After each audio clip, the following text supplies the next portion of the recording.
Howdy folks, welcome back to another episode. Thanks for joining me on this one. Part 2 of the series coming from the Real McCoy Ranch. We had a great group of dudes from the Arkansas and Oklahoma area. This was a corporate trip at the Real McCoy Ranch, and if any of you are interested in a corporate style of hunt or just a hunt at the ranch with the weekend and the whole place all to yourself, the ranch website and the Instagram as well as my Instagram will be linked down in the description below. My email is down there. Any contact information, the price list is on the website. You guys check it out and reach out, let me know, and we'll put it all together for you. I'm super pumped to share this hunt with you guys, just like I was with the previous one. Nick got an awesome trophy and a hog down on the ground. If you haven't seen that one, there will be a link down below. You guys can check that one out first. Bring you up to speed with this one. We had an awesome 4 or 5 days at the ranch with an awesome group of guys.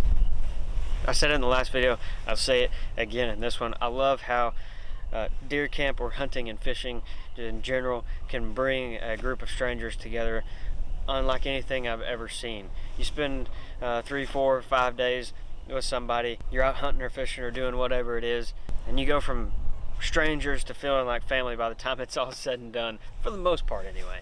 And that's how this 3 or 4, it was definitely 4 days, panned out for all of us at the ranch. This video belongs to my guy Blake. I have nothing but good things to say about this man. He's the kind of guy that would give you the shirt off of his back and wouldn't think twice about it. He's one of those guys that I'm glad to know, and I'm even more glad to call him a friend. Starting out, Blake was after an axis, and we ended up going just a little bit different of a route. Blake had also mentioned maybe a black buck, and he held out for a few days. We couldn't seal the deal on an axis, so we kind of shifted gears towards the black buck. And normally, you hop up in the blind after you fed the roads, feeder goes off or whatever, and for the most part you're going to see a black buck, especially at the blind that we call the black buck blind. However, the black buck had different plans for us, to say the least. We went for a midday cruise after our morning hunt, and we spiced things up safari style, or I should say Blake did, just a little bit. So those black buck are probably going to stay in the back.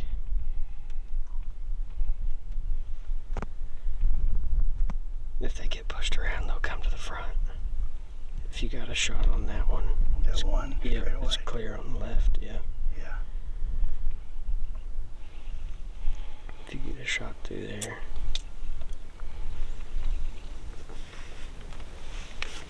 Yeah, it gets covered up.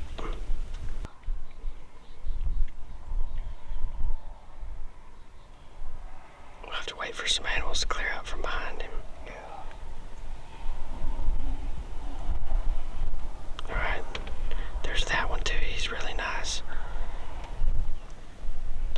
If you like him, you're welcome to him too. I like that one right in the middle. Yeah. The one, yeah, he's swinging right. Yeah.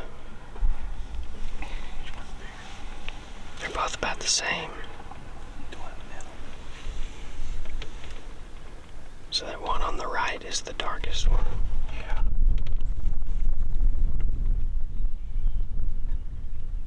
Dang it, that'd be perfect if there wasn't everything behind him. Yeah, As soon as he clears out and he gives you a shot, you can frontal him too if you want.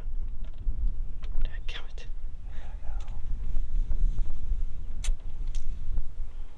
I fed the road up at the front of the ranch, and we were trying to move in and get in a good position on a bigger black buck in the group.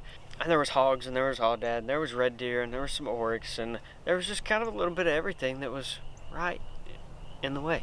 And when you're shooting a 7 mag or 300 mag or 30-06, whatever it was, I can't remember now. You gotta just be a little bit more careful with that old pulling of the trigger hair there. So we played cat and mouse safari style until we finally changed directions, which ended up working out better for us. We had a better wind. Black buck were skittish to begin with, but they also don't particularly care too much for feeding close to just about anyone else. They were in the brush and out of the brush, and they did that 2 or 3 times, and we thought, well, maybe we'll catch up with them out of one of the deer stands, out of one of the all-season stands. But as the Lord would have it, we made one final go at it midday, switched things up a little bit, played our cards a little bit different. I think they call that a different hand or a better hand. We played a better hand, and Nick was able to seal it right off.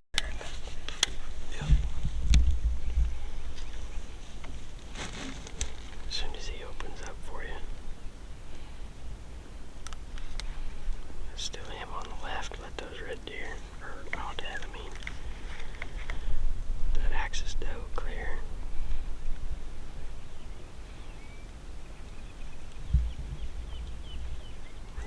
a shot. Just take your time. Good shush, dude.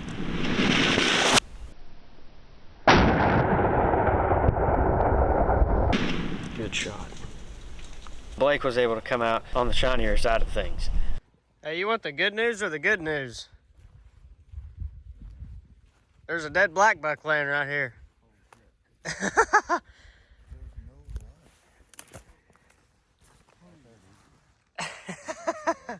I knew I heard the second thump. Man, I was worried. Look at that monster. Oh my gosh, I was worried. Zero blood. Oh, what a giant. Just a tiny little hole in and out. Look at that beautiful. Dead right there, boys. Congratulations, brother. Man. I was like, no way on this. Oh, shoot. Man, that's awesome. Congratulations. Thank you. Freaking giant. I knew I heard the second thud. Oh, yeah. Freaking stud. Nice, dark. Woof. Where'd you hit it? You just scared Look right here. Perfect. You couldn't, the bullet's lodged. It feels like the bullet's stuck on the opposite side of the shoulder. It is. Right there. How did that animal run that far? I don't know. Right through the shoulder. And there's no blood? No blood. Yeah, it came through his gut. Yeah. He was quartered. Oh, yeah. That's all right. Golly. Beautiful animals. Yeah, I was worried. But that is a shot. Well, it went in through the shoulder. He was at an angle. He was quartered. You couldn't do anything about that. Yeah. Yeah. It might have actually done you some good because now you got the other shoulder's going to be good. Yeah. You're not going to eat the gut. So Yeah. there you go. Perfect. Oh, yeah. Man. That's awesome. That is awesome. What a crazy looking animal. Beautiful. Yeah. Isn't that pretty? You know? Yeah, those are pretty cool looking animals. Out of the exotics, that's one.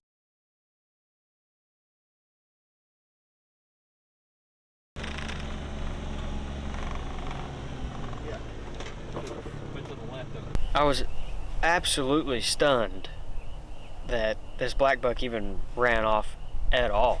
I believe it was either the 300 meg or it was a 30-06, one of the two. But the dude soaked it up and ran off. And for about half a second, I mean, I heard the thump, the second thump, but for about half a second, Blake was starting to doubt himself a little bit. Thought that there was a little bit of a miss, and I was like, man, I don't think so. I think you're gonna be okay. We gave the black buck about 20-25 minutes or so, and then we put boots on the ground and hit the brush. Being that I filmed everything, I had the exact and precise location of where this black buck ran into the brush. And so I pretty much just started there, little to no blood. I went in about 40 yards and I could see him side over, white belly up, laying in some underbrush at the base of a mesquite tree. I was super stoked for him, and if I remember right, that black buck taped out at 19 inches. Solid trophy, solid black buck, and some of the best coloration that you can get. He was dark as night. It's going to make a beautiful mount. Shifting gears a little bit to the final evening hunt of the entire trip, we had a little quote-unquote extra tag. Blake was extremely patient and holding out for an axis throughout this entire week. He marked the black buck off the list, and we were still struggling with the axis deer just a little bit. We weren't seeing the big shooter bucks that we know we've got and have. So out pops what I would say is probably the biggest Texas doll that I have ever seen. For sure top 3 biggest Texas dolls that I've ever seen. Him and his running buddies, and Blake looks at him and then he looks at me and I said, well, what do you think?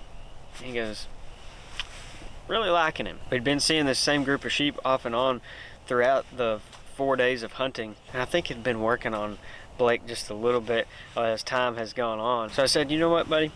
I said, if you like him, you take him, and if you don't, and we come back out tomorrow morning looking for him, I promise you we won't find this group of sheep, because it's happened to me multiple times. These animals are smart. They'll evade you and avoid you, and have done it to me time and time again.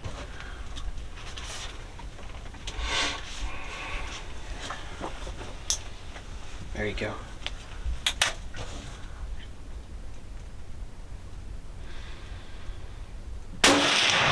Got him.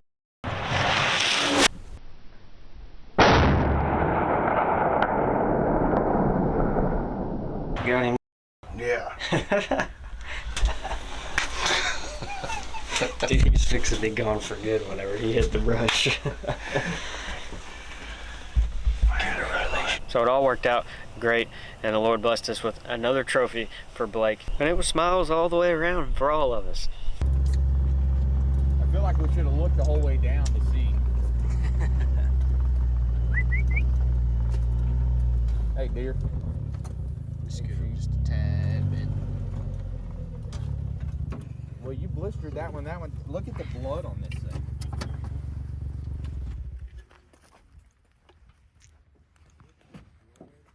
Golly. What a freaking giant, dude. I mean, my goodness. Pretty white. Too freaking cool. And they don't get much bigger than that.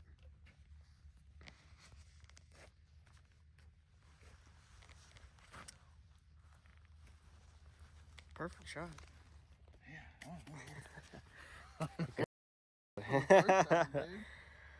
Oh shoot, what a giant. Dude, that's a monster.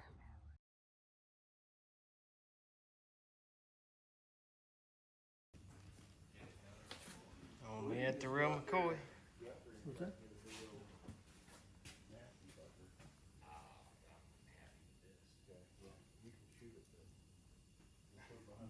We took some good pictures, loaded him on up, headed back to camp, and got him on ice. It was a great week of hunting, great food, great fun, great fellowship, and playing great times had all the way around. That's what we do at the Real McCoy Ranch. Don't forget to check out our social medias, link below, price list, emails, all that good stuff, price list, I think I already said that, all there at your fingertips. Go check it out, give us some follows. I got 2 more videos coming up for you guys out of this series. Make sure that you're subscribed and that you turn on the notification bells so that you get the notifications of when I'm posting throughout this series. And at the end of this series, we are going to bring up a whitetail hunt from back in January where I tested a new broadhead that has been highly requested for a long time. Y'all are awesome. I want to say a huge thank you to Nick and Blake and all the guys that put all this together, came out and saw us, harvested some great animals, and had a great time with us. Can't wait to do it again, and I can't wait for you guys to see the rest of this series. Y'all are awesome. Thank you so much for being here and for watching, and I'll see you in just a few days.